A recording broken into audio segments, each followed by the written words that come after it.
Our next speaker is Mr. Saiful Islam. He's the chairman of National Tea Brokers Bangladesh, and he will be telling us about Bangladesh tea industry and consumption. Please give him a warm welcome. He's visiting Pakistan after many, many years, almost 3 decades, so he deserves this welcome. This is the one, is it? Okay. Ramesh, if you are the first love, what are we? Bismillah ar-Rahman ar-Rahim. Mr. Aftab Tapal, Mr. Muhammad Hanif Janu, Chairman, Organizing Committee, 3rd Pakistan Tea Convention. Mr. Javed Paracha, Chairman, Pakistan Tea Association.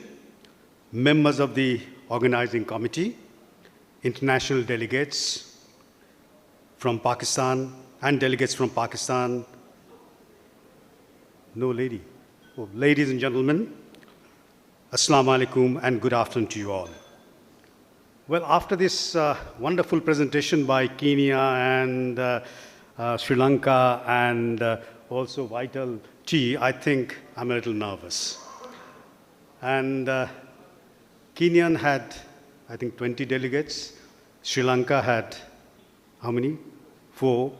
We also have 4, including our tea trade chairman, past chairman, and Finlay. And of course, 5, if I include my wife. She's in her room. Now, it's wonderful to be back amongst such great friends. I'm truly grateful to the organizing committee, particularly to Mr. Hanif Janu for kindly inviting me to be a speaker. It is indeed an honor. But when he first asked me to come over, I thought I would propose the vote of thanks, which is the only thing I can do well. But anyway, never mind, I have to. But then, is this what you do? I'm an old-fashioned man, you see.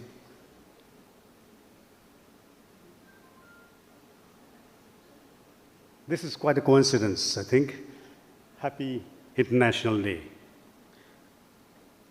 Well, since I'll be making my talk very short, let me indulge in 1 or 2 things. You see, when I was traveling from Islamabad to Karachi, I met this young gentleman who was sitting next to me, very smart, very well spoken, and I asked him, what do you do for a living?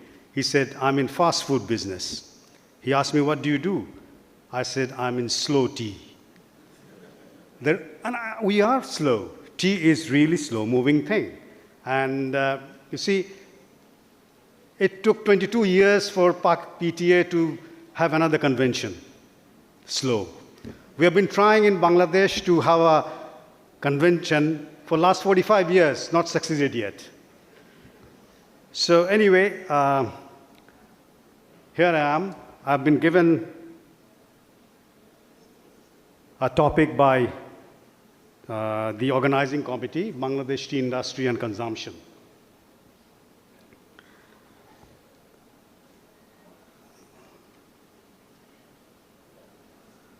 Well, many of you are accustomed with Bangladesh tea, particularly the old-timers. And you see, in Bangladesh, tea cultivation first started near Chittagong Club in 1840. You know Chittagong Club. Many of you have stayed in Chittagong Club. Malnichera was the first tea garden to be established in 1854 and went into commercial production in 1857.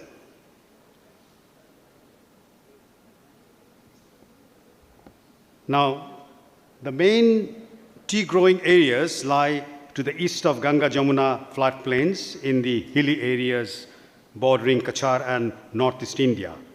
Most of the tea is grown in Greater Sylhet, which lies in the northeast of the country.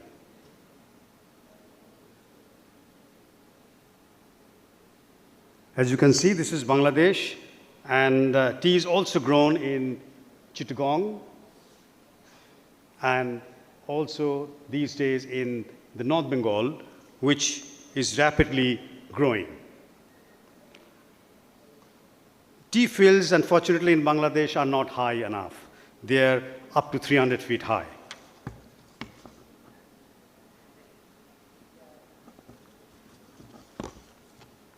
The seasonal nature of rainfall and temperature result in an uneven pattern of tea flushes. Rainfall in March and April with high humidity is essential for early crops, and often lack of this adversely affect overall seasonal production. Rainfall is more copious from mid-May to October, with the heaviest being between May and September. During this period, nearly 80% of the annual crop is produced.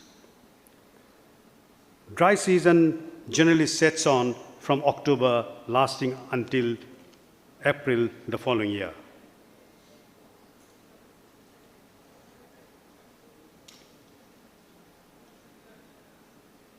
As you can see, area under tea from around 30,000 hectares in 1955 increased to 65,500 hectares in 2020. This increase also has something to do with the mandatory extension imposed by our government.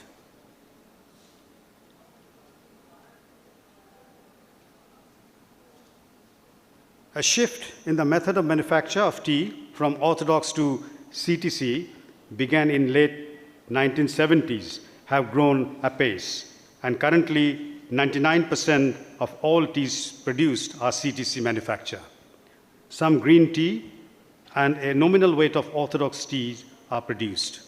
A small weight of organic tea is also produced. This is, of course, our Kenyan friend has already shown this, and you all know about it. Now,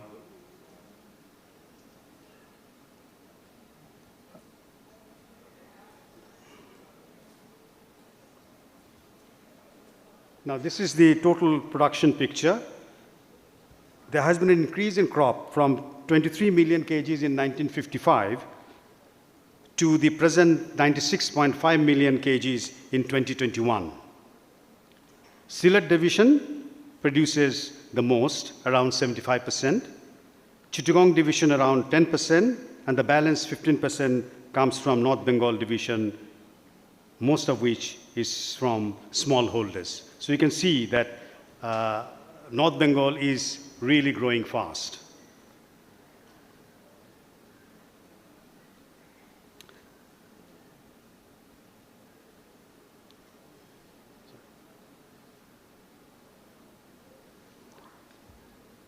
Now, disposal of crop is auction system which has stood the test of time through a constant renovation is the primary method of disposal of crop. Chittagong Auction Center, which started in 1949, and I'm proud to say that it was my company which started the first auction. Not me, of course, I'm not that old. Is the major outlet of sale of tea and accounts for more than 95% of the crop. The second auction center was opened in 2020 in Srimangal, where teas are offered twice a month.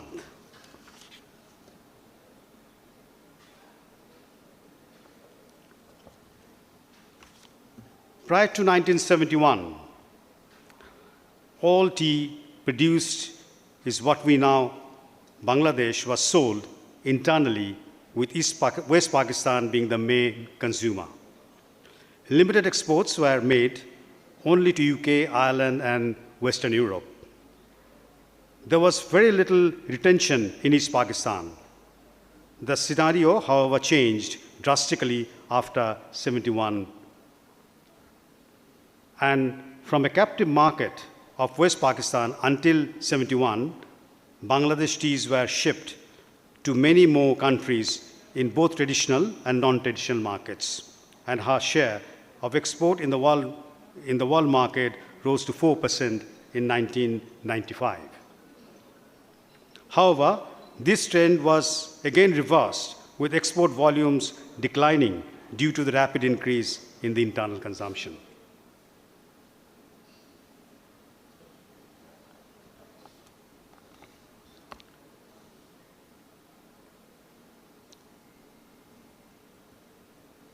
Domestic consumption was insignificant prior to 1971 in that part of the world, in East Pakistan.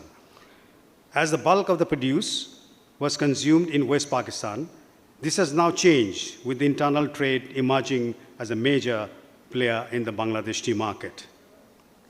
Consumption figures in 1975 of around 80 billion kgs has risen, which has gradually increased to approximately 23 million kgs in 1995. With rapid increase in recent years, the figure is now 90 million kg in 2020. Blenders account for more than 80% of the domestic market. Increase in purchasing power, urbanization, political stability, and the rapid economic development of the country in the past decade and so has led to this boost in the internal consumption.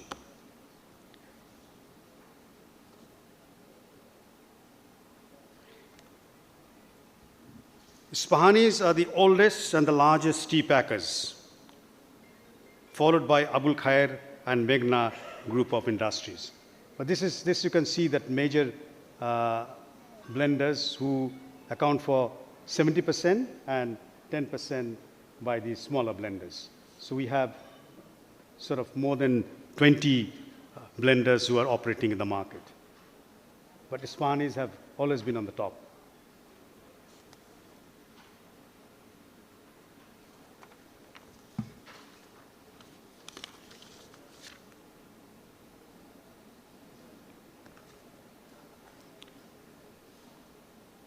Well, as you can see, Ispahani, Abul Khair, and Meghna group, but Ispahani is on the top, followed by Abul Khair, and then Meghna group. Well, these are the few packs available in the market in Bangladesh. But then again, all these companies have got different variants. You know, Ispahanis, Abul Khair, Meghna, Unilever, Danish, Finlay, TK, M. Ahmed, HRC, Tetley. Many of these names are quite well known to many of you here.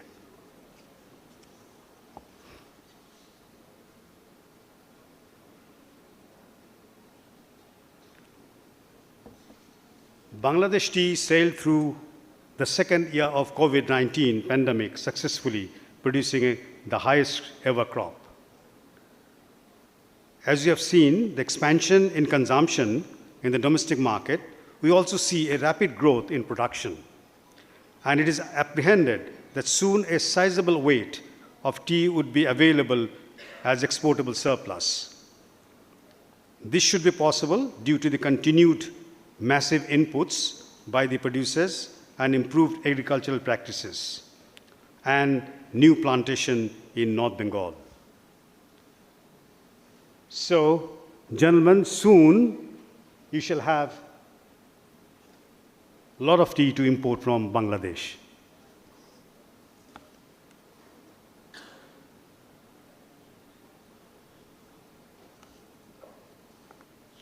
Globally, although imports for consumption in major importing countries were slightly lower in 2021 compared to 2020, Pakistan heads the list by importing 247 million kgs of tea. Bangladesh tea, I must mention here, that has shown remarkable improvement in quality during the past decade. I don't think you can ignore it anymore.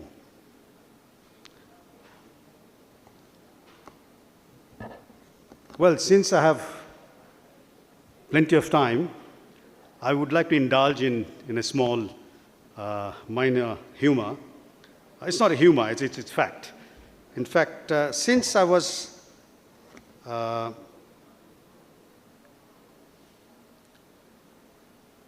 asked to be a speaker, I was getting more and more excited, and eventually when the final list of the people who would be speaking came, I showed it to my wife and said, "Do you realize how many great people are speaking in this convention?" She looked at the list. He turned it to me and said, yes, except one. So I got a good lesson. The lesson is, though little too late in life, the lesson is, and I've done 52 years in tea, I realized that never take yourself seriously. Take your work seriously. So, ladies and gentlemen, I think I'm almost at the end of my presentation. We are thankful to the organizers of the third Pakistan Tea Convention for this unique experience, which has not only enriched our knowledge, it has given us opportunity to renew friendship and to make new friends.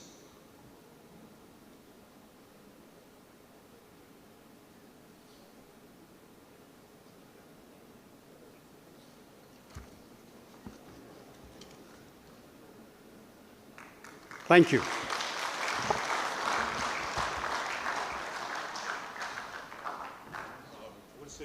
Mr. Saiful Islam, we couldn't have you come all this way and then leave you without the memento that speakers are receiving today.